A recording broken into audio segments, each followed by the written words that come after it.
Salamu alaikum. Idi Muhammadu Auji wallahi ya amince. Ya amince wallahi. Dan Buhari ya amince.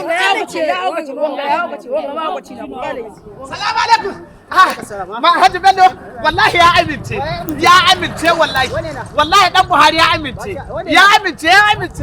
Wallahi ya amince. Ya buga wai. Ya buga gaskiya bai da hannu. Gaskiya haifu na ya ma buga.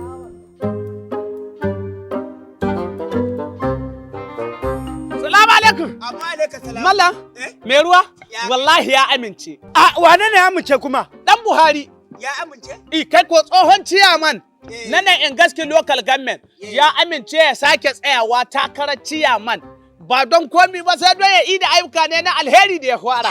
To mu kamar ji daɗi wani lamari kuma sai dai gaba. Kaga an yi da ƙet. Talakawa sun ka shawo kai ne akan don Allah ya sake tsaya musu takara.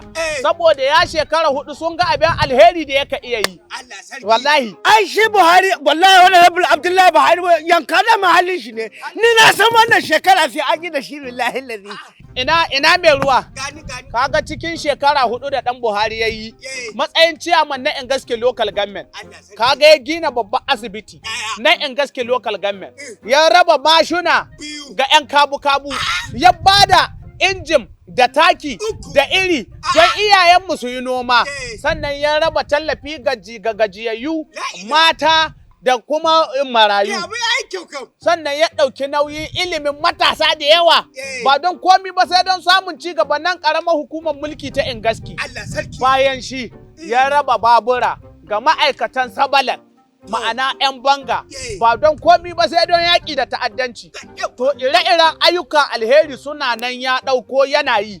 To kaga bai yi da gamawa ba sai wa'adi na mulkin ya ƙare. Amma da yanzu ya sake amincewa. To mai gida abin da ya kamata tun da haka gaya min wannan albishiri dan Allah dan annabi bayan kaina bane. Saboda jin daɗin wannan murna mu kai ka kai ni gidanka in juye ma ruwan nan. Allah sarki. Wallahi tallahi sai na juye ma su. Kai ci gaba da murna ya amince. Kamar in juye ma. Ya amince?